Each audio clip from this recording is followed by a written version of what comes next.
to meet you.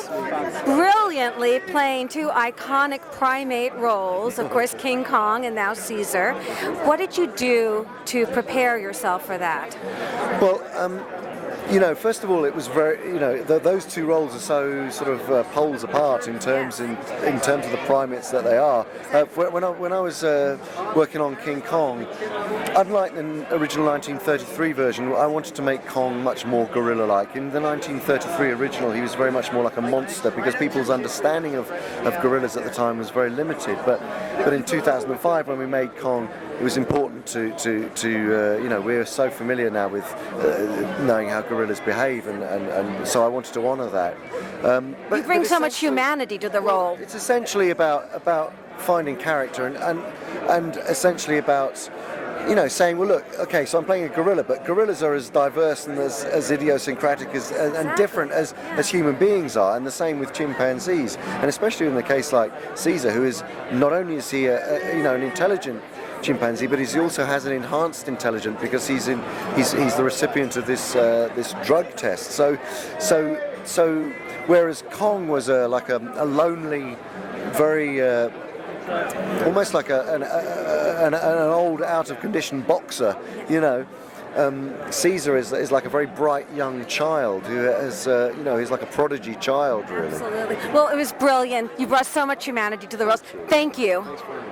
International Film Festival, Mr. Roger Durling. Thank you. And welcome to one of the most exciting nights in the film festival. I've been looking forward to this evening for weeks. I need to thank our presenting sponsor, Lynda.com, for making the whole festival possible. And tonight's Virtuoso Award is sponsored by Stella Artois. All of the performers tonight, Demian Bichir, Patton Oswalt, Shailene Woodley, Melissa McCarthy, Andy Serkis, and Rooney Mara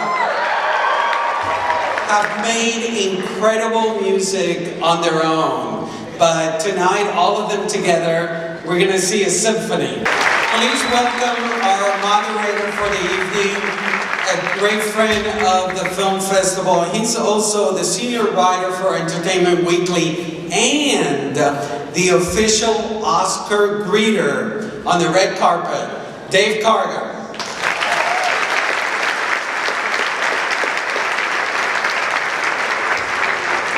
Thank you, Roger. Thank you, everybody. It is an absolute pleasure to be back here helping with the Virtuosos panel for the second year, and I'm very excited that we've graduated to the Arlington Theatre. This is perhaps the most beautiful theater I've ever seen in my life.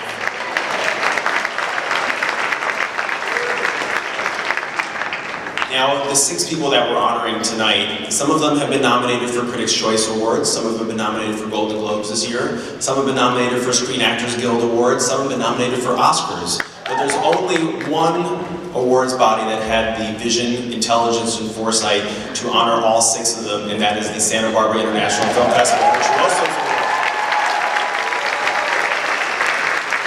So I congratulate Roger Durling and everybody involved with the festival for having the wisdom to honor them all. Please welcome Andy Serkis.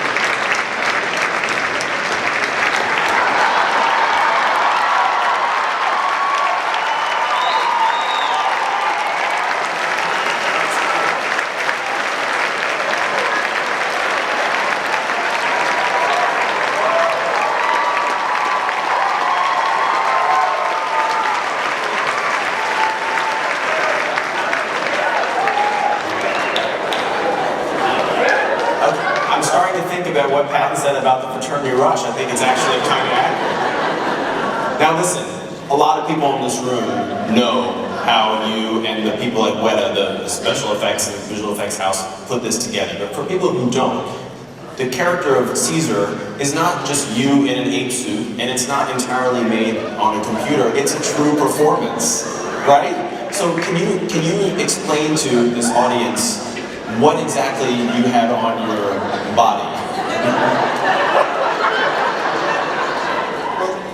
Oh, with the mic. Yeah, it's a bit of a strange one for people to understand.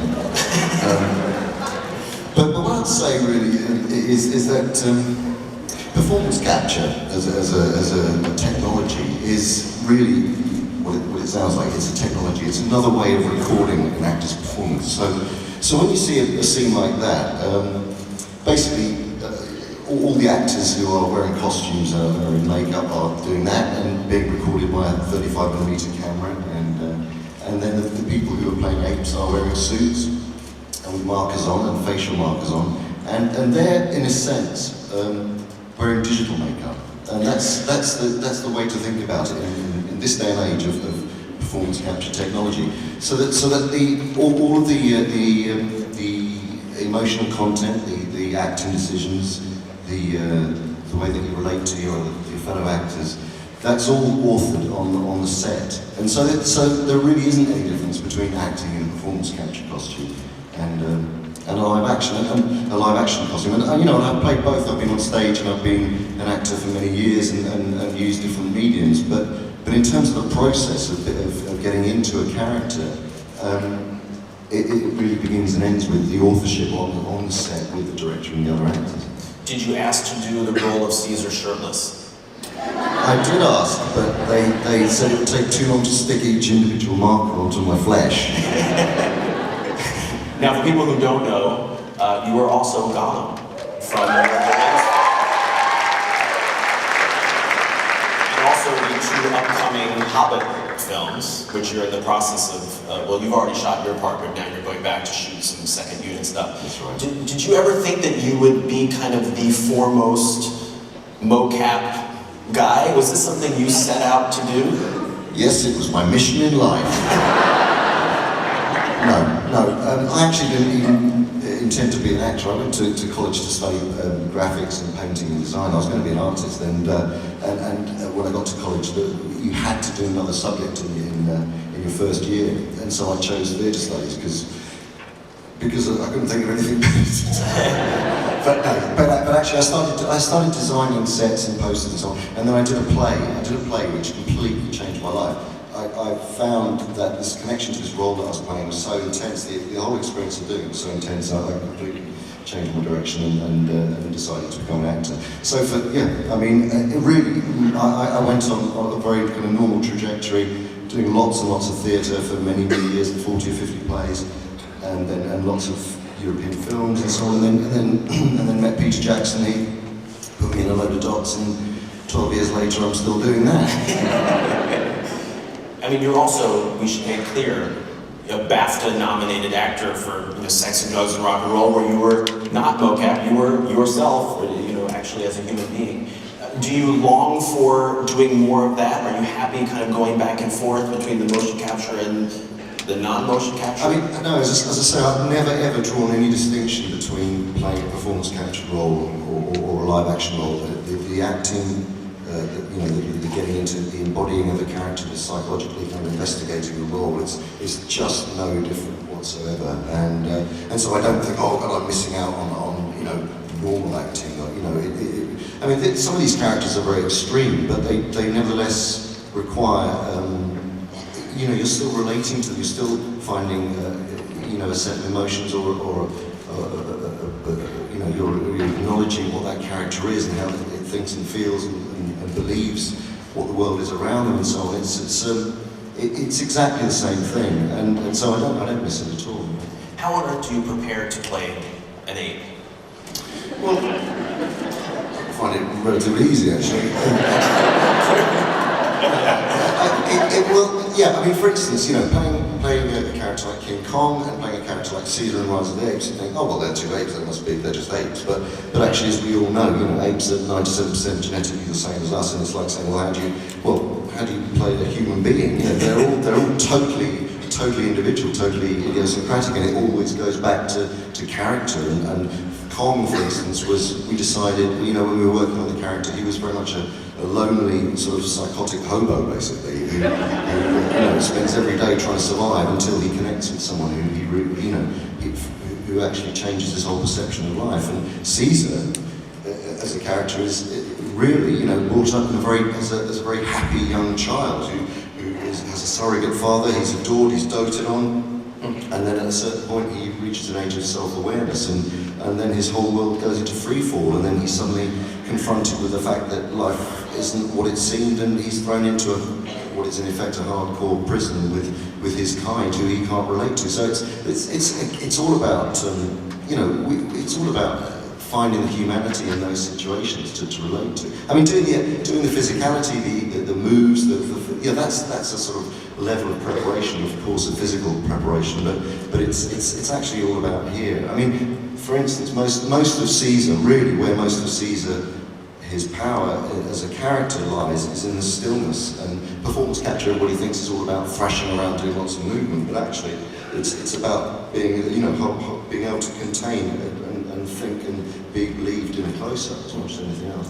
Obviously, it takes a long time for the people at Weta to construct the finished character after you've done your performance. Given that, were you ever given the opportunity during filming to see any partial rendering of what was going on, and how did that help you if you were able to see it?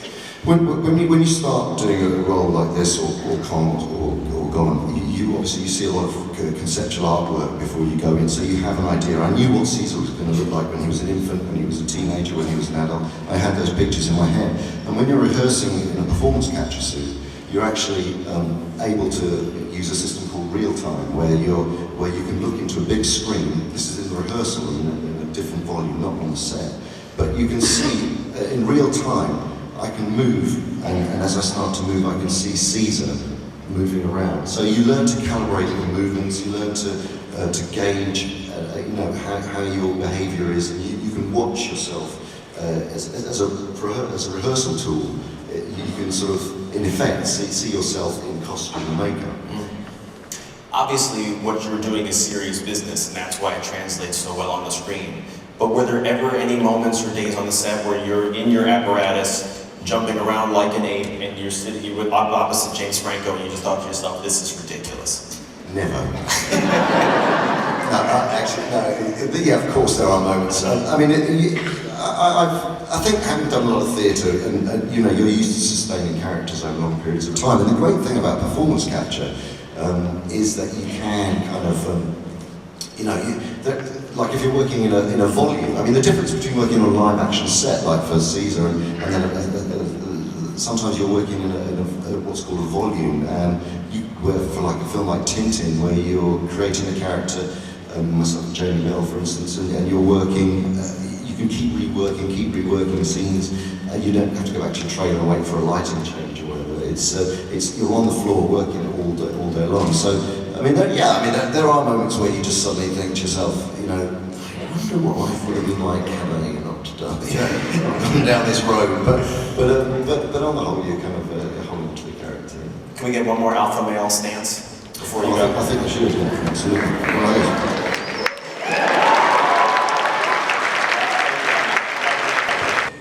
Andy Serkis is not just an actor; he's actually a problem. Which is to say that people who grew up making films before motion capture don't really know how to deal with the implications of his extraordinary talent, which raise what a lot of people would rather see as something mechanical to the level of art. I think that everyone's going to get up to speed with him soon enough, and I'm really glad that this is one of the opportunities where we take time to stop and realize that. Of course, he is a stage and film actor in his own right as well, aside from his roles as various troglodytic characters. But he is a good thing in film, and I've so enjoyed his performances in Rise of the Planet of the Apes and many other films. Virtuoso Award goes to Andy Serkis.